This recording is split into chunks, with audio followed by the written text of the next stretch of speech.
Recently, I put up this website, Evolution Revolution of Love. My good friend Mike Reed checked out the site on his mobile device. He said, "Check your response design on mobile." I replied, "Thanks, I will." That was my next step. You may wonder why this is so important.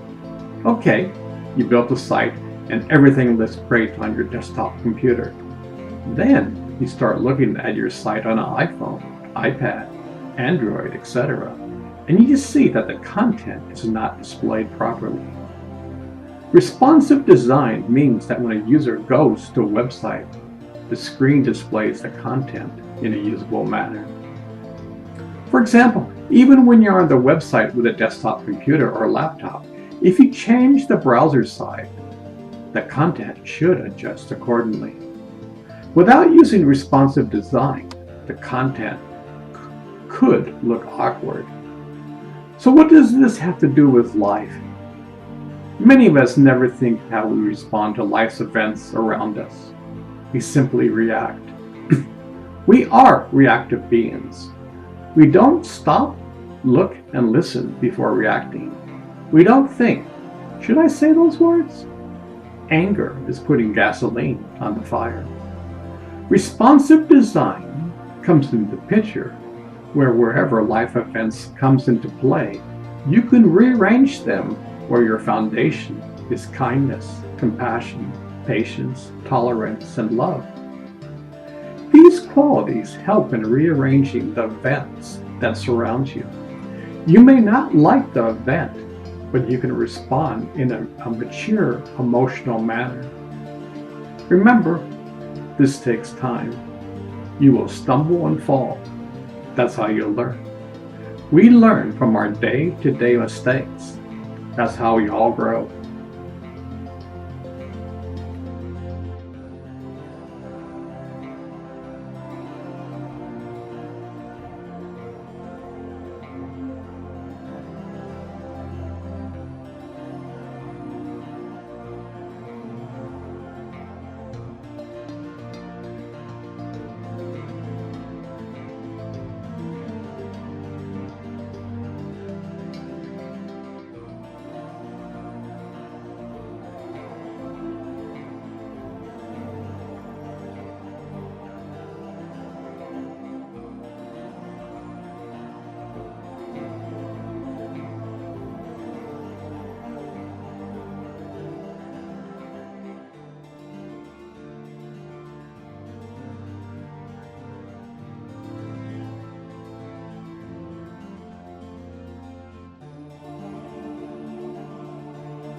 Guru Nanak once said, "The world is a drama, staged in a dream."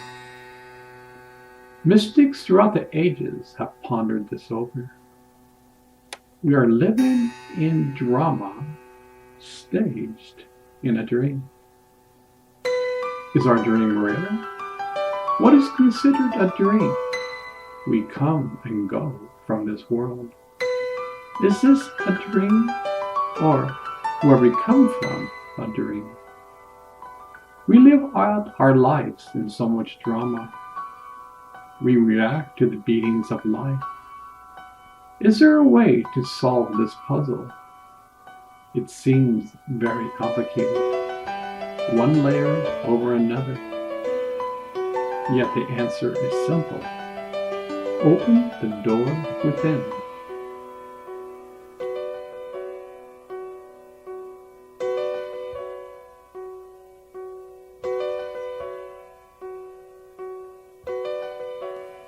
Is this from a mystic or a scientist?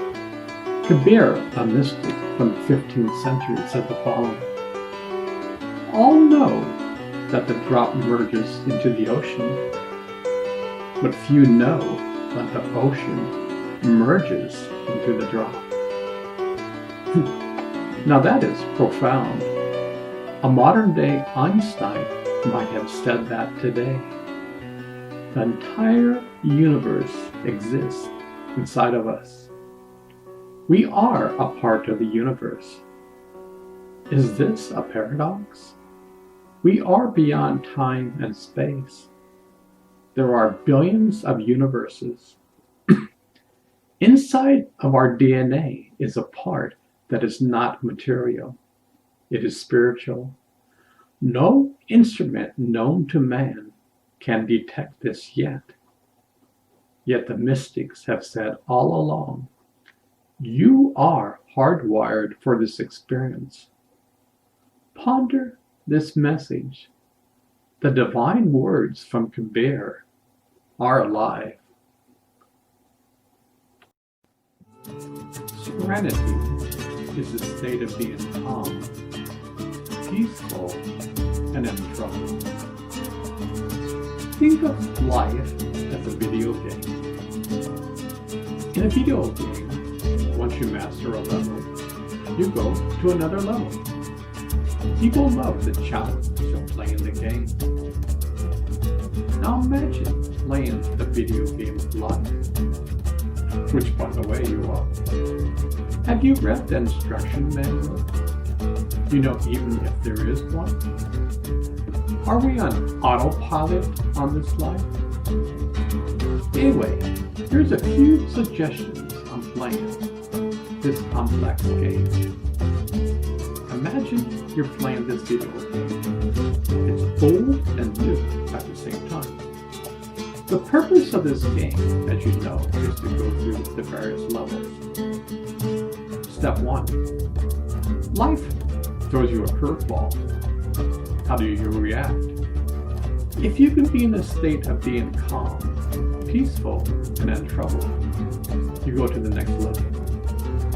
Otherwise, life throws you a curveball and you try again.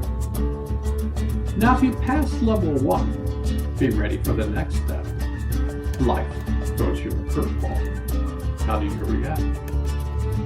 Serenity is a state of mind where you can go through and learn how to react to life. Been there, done that. It's learning the video game of life consciously, not in a stupor.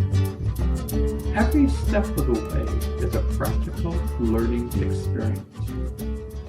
Each time a curveball is thrown, remember, you can hit a home run.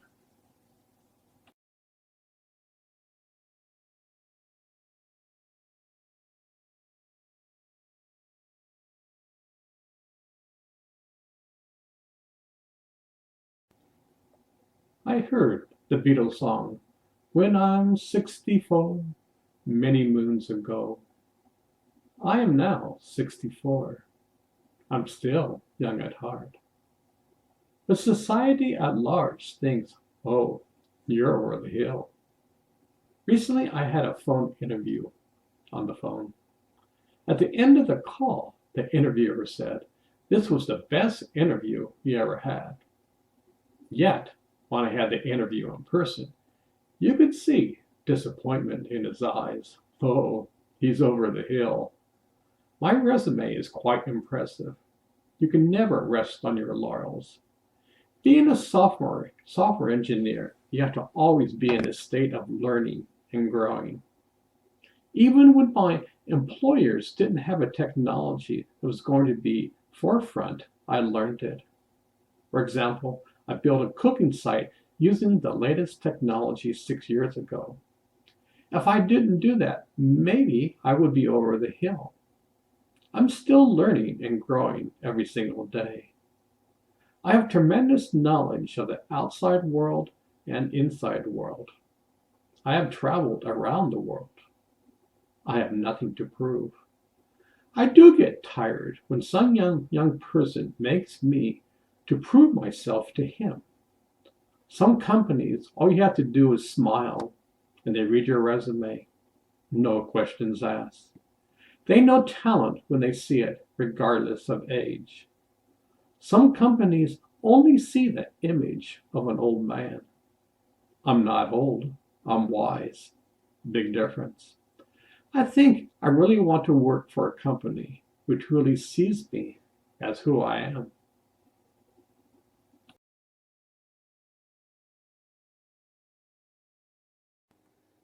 Can you imagine that you came from the universe before you were born? You came into this world slightly confused. You have this brand new body which has to learn all about this world. Yet your awareness is beyond the stars. You know who you are. The parents of the child see such wisdoms in the eyes of the child. Over time, you slowly forget your true nature. Society tells you to stop daydreaming. Stop talking to your imaginary friends. You're in the clouds. We get trained to forget our true nature. No wonder we get confused in our life. We come from God.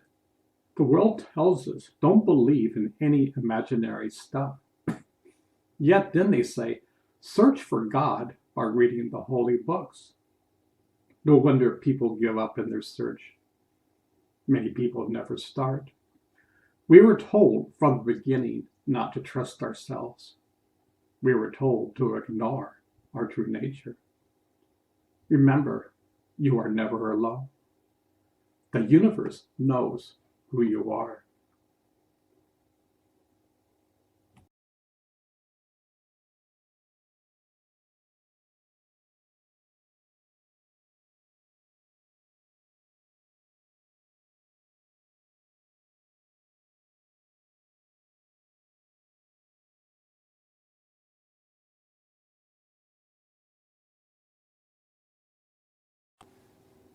We search for God in so many different ways. Some go to the mountains to pray. Some go to the desert to meditate. Some people go to their churches, temples, or mosques. Yet the holiest of temples lie inside of you. You are hardwired to discover God inside of you. You are custom built. You are built in the image of God. How about that? Mystics have talked about this for time immemorial. Let thy eye be single, and the whole body shall be full of light. The kingdom of heaven lies within. There's a famous poem that goes like this. There is a palace in the sky. A blind man sees a light more brilliant than 1,000 suns. A deaf man listens to the unstruck music. A lame man climbs the ladder and drinks the nectar of life. The poem goes on. The final clincher is only a wise man understands what they are talking about.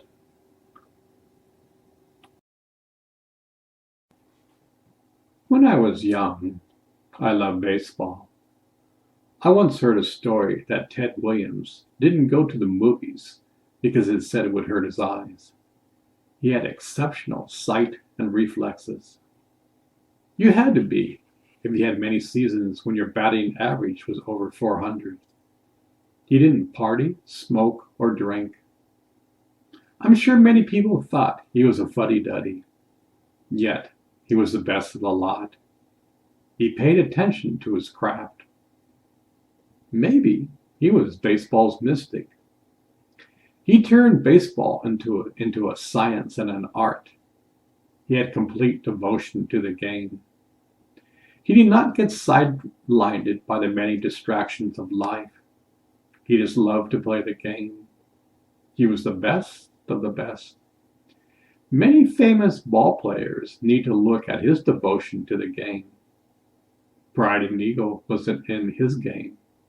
He did not need to show off. He had nothing to prove. Sounds like a mystic to me. The title of this poem is Pleasant Surprise. My dear friend Shay passed away 2 years ago. We were friends for around 28 years. We considered each other as spiritual brothers. We were on the same path of life. He died without me having the opportunity to say goodbye. Recently, I discovered some tapes that were recorded many moons ago. I was having a reading and Shay was in the house. Shay said he thought there were many people in the room because of such laughter he'd never heard before. When the channel was over, only 3 people walked out of the room. As I listened to the tape, Zoran, who was being channeled, told me I spent time at a planet called Nucleus. Nucleus was a university where people studied God directly. Imagine being able to be the whole universe and to be aware of it. This was the nature of the studies in Nucleus. Anyway, during my early morning meditation, I decided to go to Nucleus. I closed my eyes and went into deep meditation. After several moments, the next thing I knew, I was in a cosmic soup of light, love, and sound. To my astonishment, Shay appeared in the light. You could say he was the light. He had a simple message to deliver. I'm more than okay. Please send my love to all my family and friends. It was so great to hear from my dear old friend. Shay was saying something that was dear to my heart. You are the universe and just don't know it. Shay was in that state of oneness. He was one with his Creator. He was home.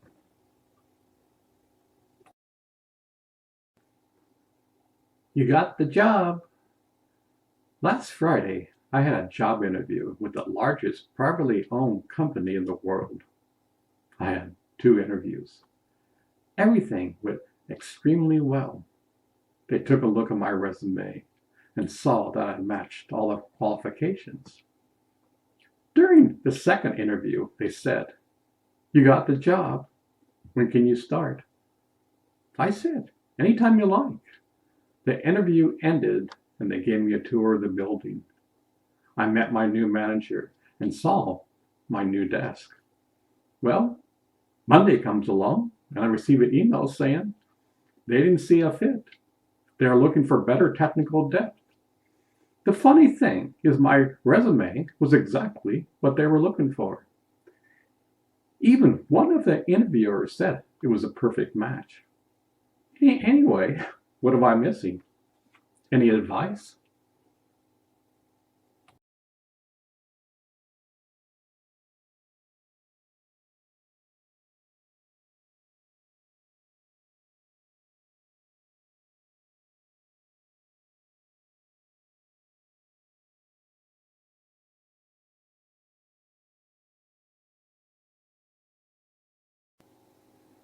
Did you really want that job? Did you feel it was a good fit for you? Gut instinct. It's funny that the synchronicity at the job interview went so well. When I walked into the room, there were 2 managers sitting there. It was a casual environment. One was wearing shorts. Both of them had my resumes in hand. We carried on with the casual conversation. The room was relaxed. One of the managers mentioned he went to my website, what'scookingtreasures.com, and loved the site. We talked about the technology of the site. During the interview process, I was talking, and he said, "Where can I find cardamom seeds?" He saw I had a recipe for homemade chai. The meeting lasted for an hour and a half. It was great to have an interview where you didn't get grilled with technical questions for an hour and a half. This company has a great work-life balance and great benefits. The environment was super relaxed, casual, and yet the software system is super complicated. No one understands the whole system. 2 hours later, I had my second interview. Once again, they saw my impressive resume. They wanted someone who understood and used a certain software framework and converted it into another framework.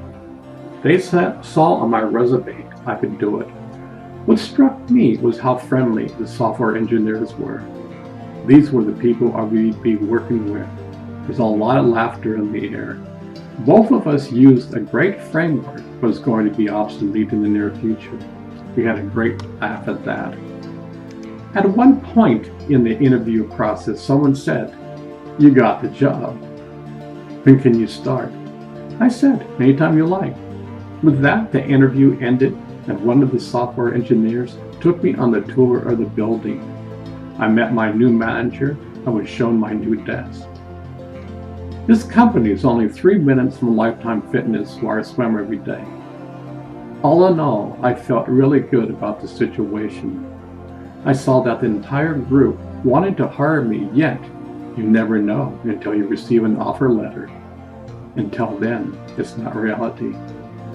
Well, Monday comes along and I receive an email saying they didn't see a fit. They're looking for better technical depth. What a wild journey. So that's the story. It was a great fit, yes. Did I want the job? Yes. Gut instinct? In this crazy world, and being 64 years old, dice is rolling. 10 years ago, I wouldn't see the discrimination at all. The people who interviewed me didn't have that, but someone did. Or maybe I would just sent the wrong email.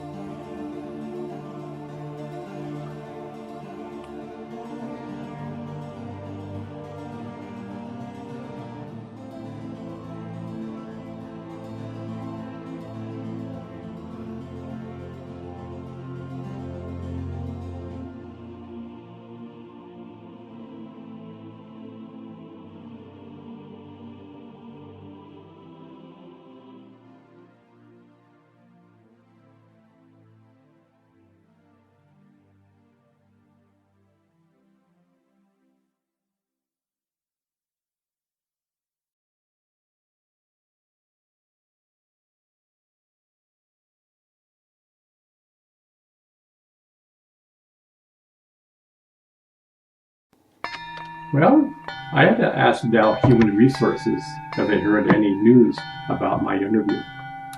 "Hi, Dan. You ever heard back from James? Thanks." Here's what they said. "I did, and he confirmed that some of the interviewers told you very positive things. Unfortunately, not everyone shared those opinions. He has spoken to them about this and not to repeat it going forward.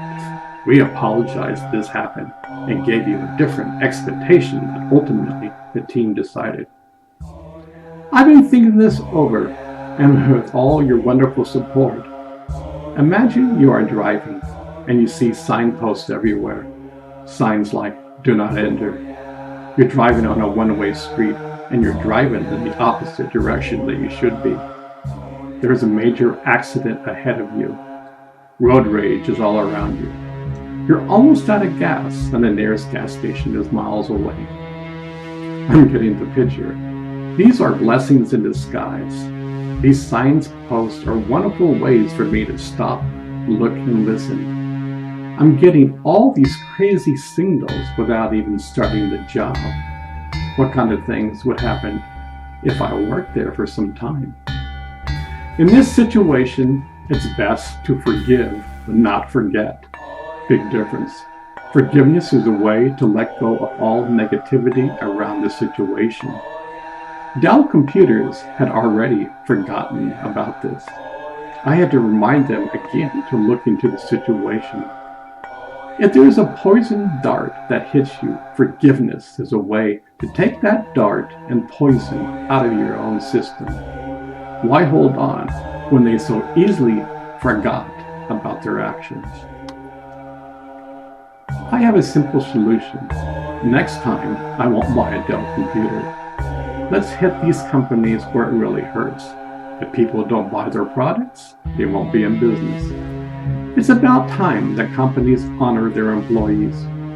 We are not just assets where when you make a certain salary or reach a certain age, you get laid off. Short-term profits should not be the key elements in decision making. In Europe, employees are on the board of directors. That makes common sense. In America, we have no say. Anyway, once again, thanks for all the wonderful comments. They were extremely insightful. Many of us are facing the same situation.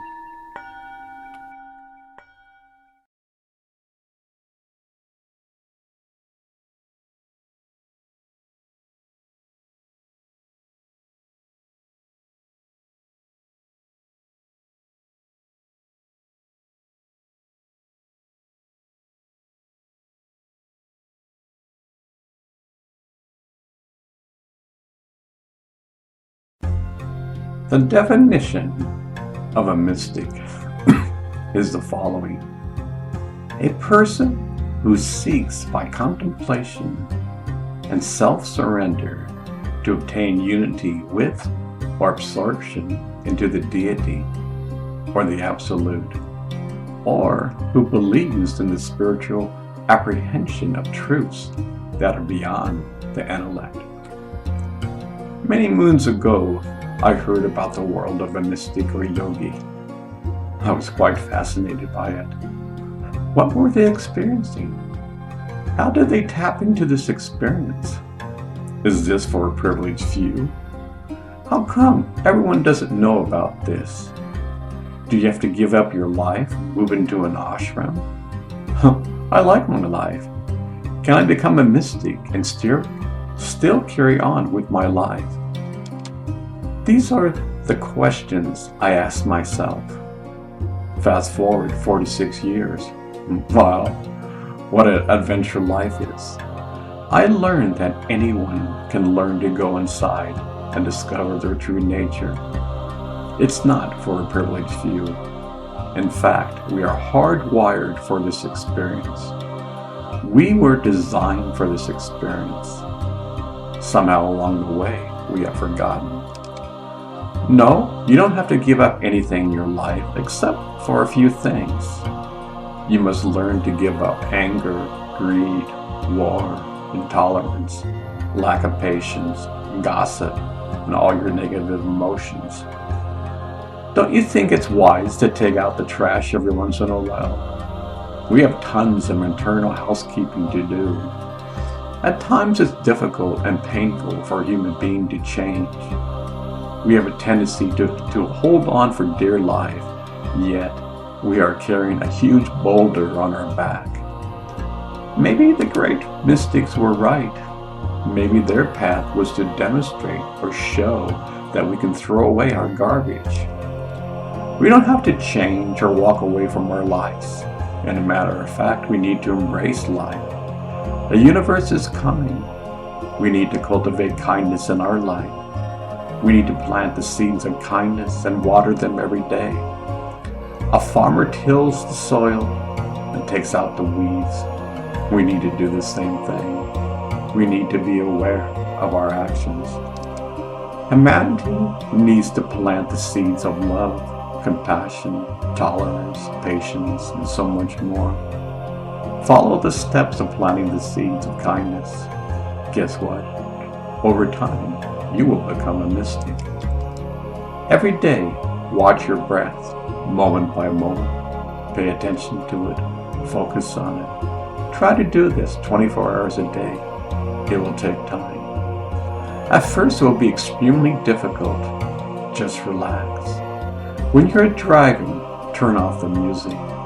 Put down the cell phone. Pay attention to the road and follow your breath.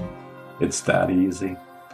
Over time, you will experience that there's something behind your breath that is keeping you alive. A sense of peace, compassion, love, and bliss will arise. Learn to love to close your eyes and watch your breath go up and down. Learn to be relaxed and focused at the same time. Too much relaxation, you will fall asleep. Too much focus is like trying to break down a door. The door will open on its own time and terms. Just love the opportunity to sit there and discover your true nature. This is not a race. Be patient with yourself. Over time, this world will merge into yours. You can simply close your eyes and you will be filled with love and compassion. Still, every day we take baby steps. We will never truly say, I have learned everything about our true nature. We will always be infants. Even if you meditate for over 1 billion years, we will still be infants. Remember, we are never born and we never die. So this life is quite the adventure. What we learn from inside, we can take the experience outside. We learn to be kind in the midst of anger. We learn to be compassionate on Facebook. We learn to have patience and tolerance towards others. We can see the thread of love tying us all together. This life that we are given is truly becoming the best that we can handle in all areas of life. This practice enables us to see beyond the box. We can be open to so much more than our limited beliefs and ideas. The universe wants you to discover who you truly are. The universe wants you to reach for the stars. This is the life of a mystic. This is your true nature. Discover who you truly are.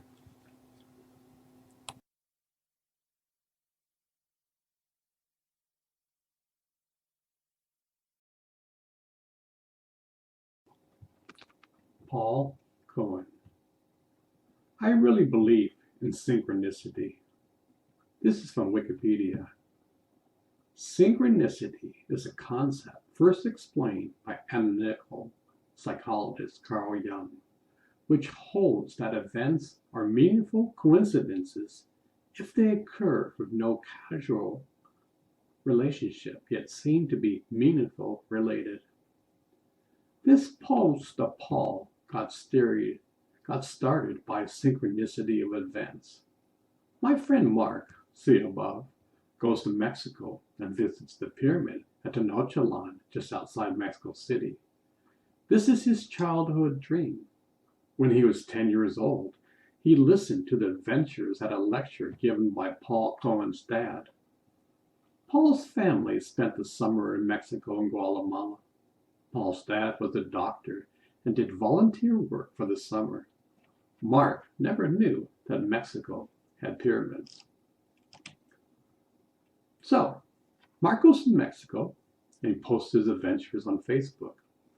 I read the post and thought, whatever happened to Paul? We go back to first grade. I haven't spoken or heard about Paul for over 46 years. That's a long time.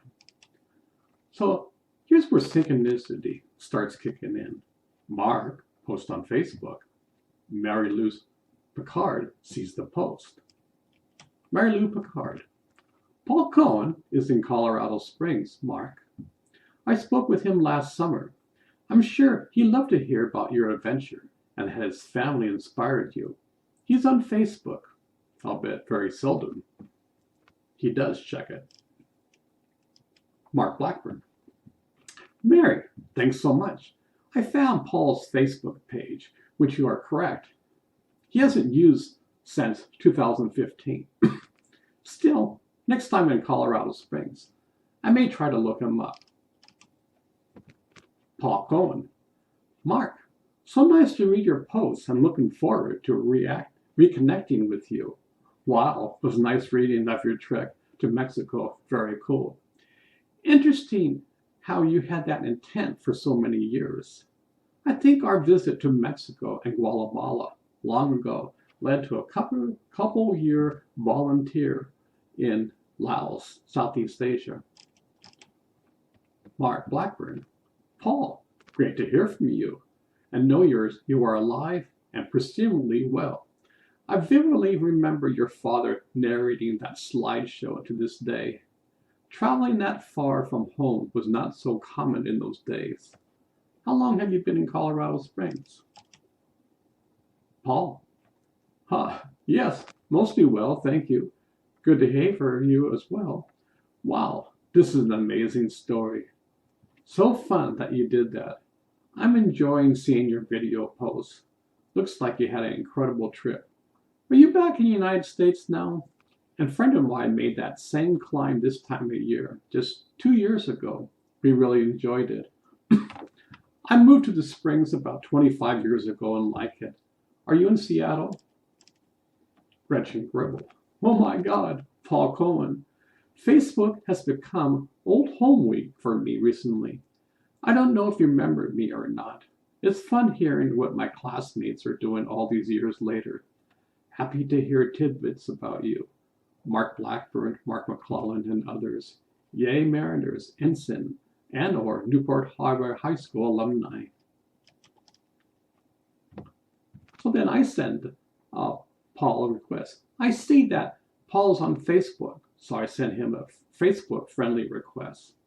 Paul responds, Richard, Paul Cohen has confirmed you that you're friends on Facebook. So yesterday, I was looking at Mark Blackburn's chapter. I decided to add Paul's picture. This is from the previous chapter.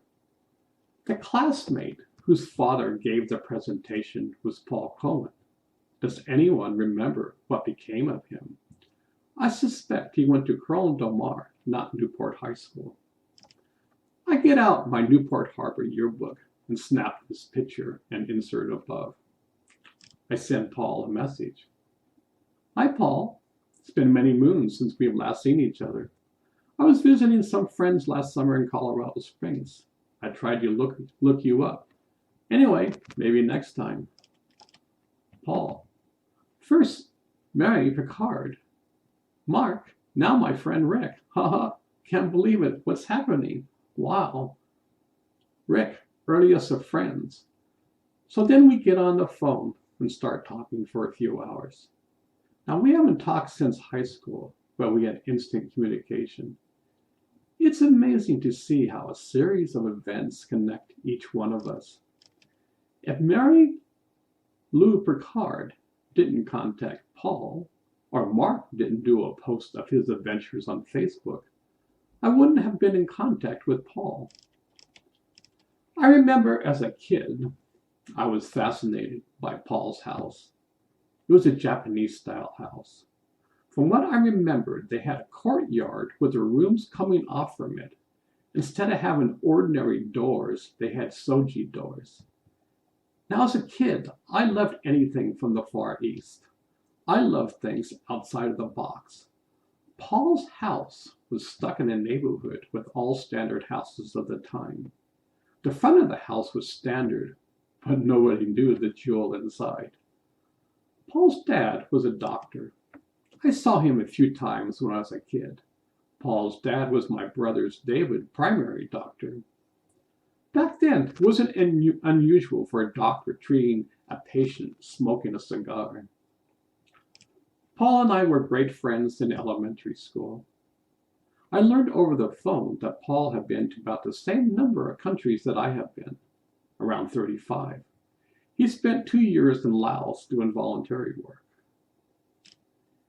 Paul tried to go to India. He had the plane tickets, but unfortunately, the Bhopal gas tragedy happened in India. When Paul tried to get a visa, he was denied. Paul was a lawyer at the time. The Indian government wouldn't give him a visa. They thought he was going to India to work on the Bhopal gas tragedy. Paul tried to tell him he was going just as a tourist, but they wouldn't listen. It's a small world. Paul's mom got remarried. Her husband was a member of the Beak family from Newport Beach. I went to junior high school with his niece, Carol. This is the story from the Balboa Island Museum about the Beak family. In 1919, Joseph Allen Beak obtained the rights from the city of Newport Beach to provide a ferry service across the Newport Harbor between Balboa Island and the Balboa Peninsula. Before starting the ferry service, Beek owned the Ark. The Ark consisted of a giant rowboat with a small engine, which Beek used as the first ferry vessel. The Ark carried oars in the event of engine failure. There was no regular scheduled service, and customers telephoned Beek when they needed a ride across the harbor. In 1919, Beek charged a nickel, 5 cents per person. 3 years after commencing operation, Beek built the Fat Ferry. This vessel held 20 passengers. Beek later built a small one, a car barge with a Fat Ferry pushed across in front of it. In the 1950s, Beek built 3 double-ended wooden boats for his ferry service: the Admiral, the Commandeer, and the Captain. These 2 boats are still in service and have transported over 2 million persons. Each ferry holds 3 cars and 75 people. As of 2007, the Beeks charge $1 per adult, $2 per vehicle, and 50 cents for children ages 5 through 11, $1.25 for adults on bikes, 75 cents for children on bikes, and $1.50 for motorcycles. Children under the age of 5 are free. The ferry boat needs constant maintenance, but this does not usually interrupt the ferry service. For 2 weeks in 2008, the ferry service shut down for an extended period for the first time in 50 years to rebuild the automobile ramps leading to the boats. Currently, Beek's 3 sons run the business and has been the family for close to 100 years. Paul tells me his stepdad is an incredible character. He is in his 90s. He's driven the same Volkswagen since the 70s. Who knows how many miles he has traveled on it? Paul says he has a unique ability for photographic memory. Here's the definition of photographic memory: the ability to remember information or visual images in great detail. He also loves computers. He was involved in the early days when computer science was still in its infancy. I would love to meet him someday. He seems like the character I would love to be around. Paul says he loves to travel on the Amtrak train between Los Angeles and San Francisco. His favorite part is when the train would pass through the Hollister Ranch. Paul said each time he would reflect that the Fletcher brothers spent an incredible amount of time there during high school. Paul went to the Fletcher School in Ojai for 2 years. Paul met the family that sold their ranch to the Macro Corporation in the 60s. I wonder how the family that sold the ranch feels today. For a surfer, it'd be like selling the keys to heaven. Paul said he would tell stories to his kids about my brother and I. Paul remembers the time in 5th grade where John and I would switch classes. Paul remembers that John and I would switch shirts and then go to each other's class. All the students knew my brother and I were playing a joke. At some point in time, the entire class would start laughing. Everyone except for the teacher was on this joke. The teacher would wonder, what's going on? Eventually the teacher would catch on and we would all laugh. These were simple times. I don't know if today the school system would appreciate this. I knew Paul's brother's Nat in high school. My brother and I were on the same track team and cross-country team in high school. Nat was best friends with Bruce Charles, a great neighbor of ours. I remember in either 5th or 6th grade, they dressed up as surfers and carried a surfboard for Halloween. I was impressed. I distinctly remembered that I said, someday I'm going to be a surfer. During my phone conversations with Paul, he mentioned that with my travels to India and my love for meditation, did I ever hear about his second cousin? He was somewhat of a black sheep in the family. His name was Baba Ram Das, formerly known as Richard Albert. Did I know Ram Das? Did my During my late teens and early 20s, Ram Dass was famous in the meditation community. Richard Albert was a young psychologist during the 60s. He, along with Timothy Leary, began to explore the effects of psychotropic substances on the mind. Both of them worked at Harvard University. They began to do clinical studies on the effects of LSD and psilocybin. At that time, they weren't illegal in the country. At some point, they got fired for doing the research. They had graduate students who actively participated in their research. But one time, they had an undergraduate student. Consequently, they were fired. Timothy Leary's famous slogan was, "Tune in, turn on, drop out." Ram Dass wrote the book, Be Here Now, a popular book during the 60s and 70s. Today, it's considered a modern spiritual classic. In fact, I read this book at Ananda in Nevada City before I went on my journey. To be honest, at that time, I really didn't understand the book. Books like these take practical experience to understand and to incorporate these ideas in the book. Ram Dass started using drugs and meditated for the rest of his life. He used to say that drugs were training wheels. At some point, you don't need them anymore. I tried LSD once and never again. The state of meditation brings one into our natural state where we don't need anything artificial to open the door within. So I was completely surprised when Paul told me his second cousin was Ram Dass.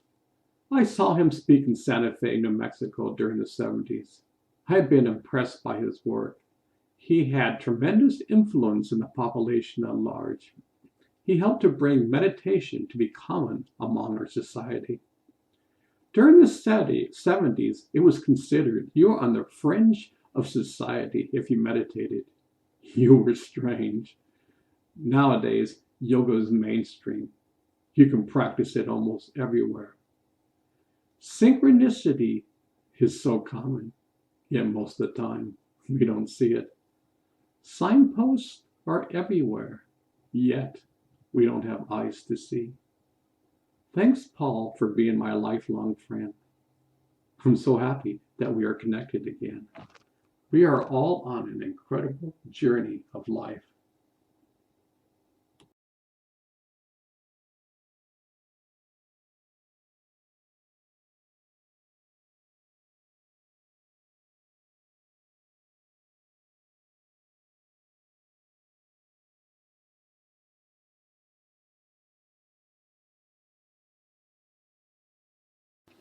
We all use calculators in our life.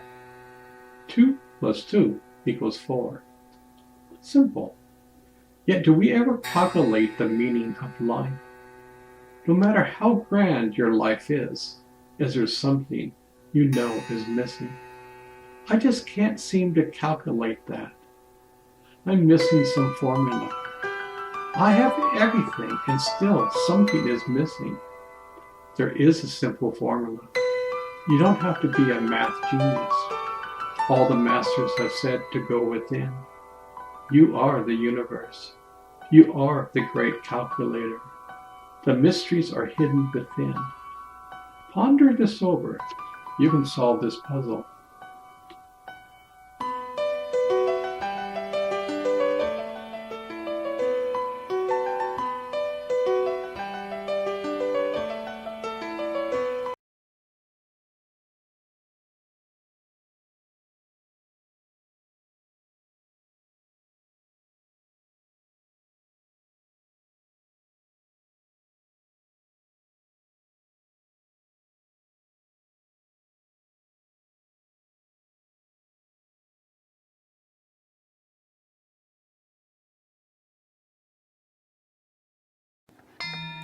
Does the universe stop and pay attention to us?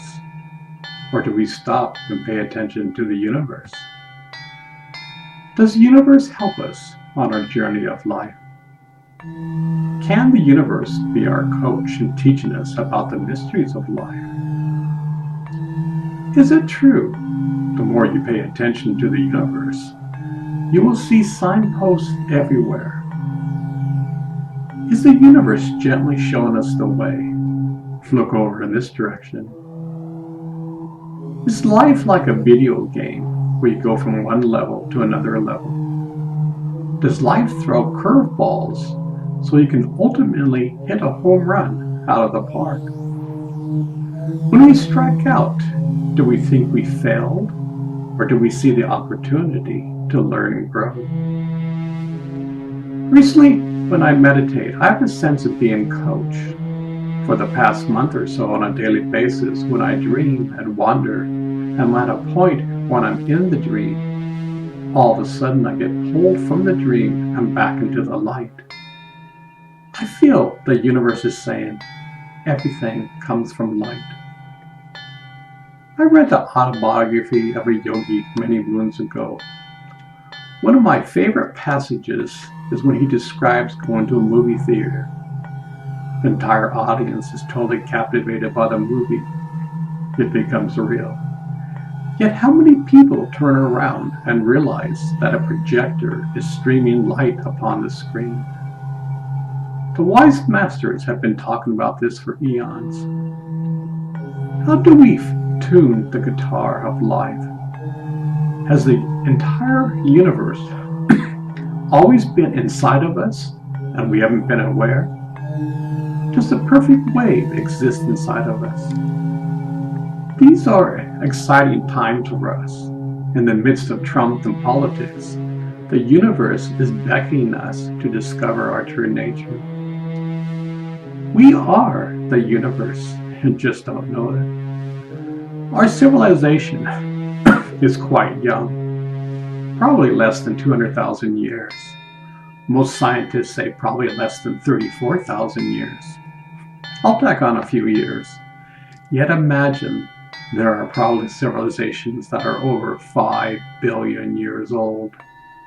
Imagine they reached a point in evolution where they had a choice to blow themselves up or evolve to a state where they became the universe. War becomes obsolete. The universe is kind. The universe is supreme love. The universe is compassion. The universe is aware. Is the human body hardwired for the experience? Are we created in God's image? Quite frankly, I believe the universe is always evolving. Can you imagine the joy of the universe when an entire civilization becomes the universe? Granted, it takes a long time. Some say 1,000,000 years. But if you are never created or never destroyed, what is 1,000,000 years? A blink of an eye. Are we here on earth as individuals to grow and evolve? Have the great teachers in the past been representatives of the universe to show us the way? They can coach us on the sidelines, but remember, only you can play the game. What will cause humankind to wake up from our slumber and discover we are the universe?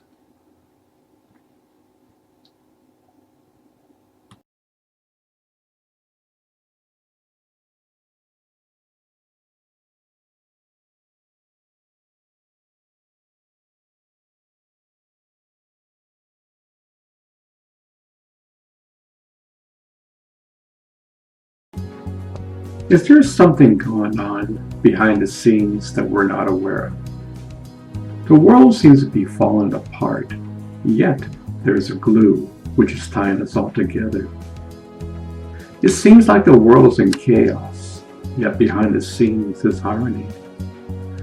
We need as a world to discover this harmony moment by moment.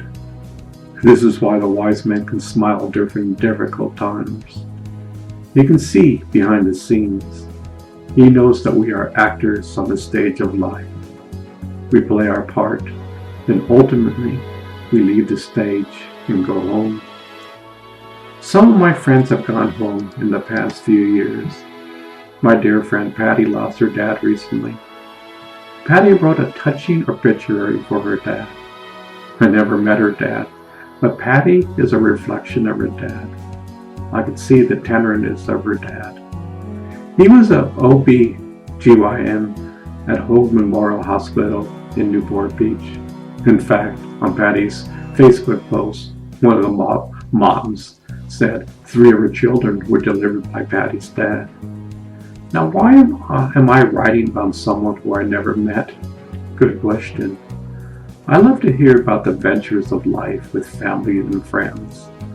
Over the years, I love to see posts about Patty and her adventures of life. We both love to travel. I love to read about families and friends sharing life together. I really believe that we receive traits from our parents. They brought us up. They cared for us through thick and thin.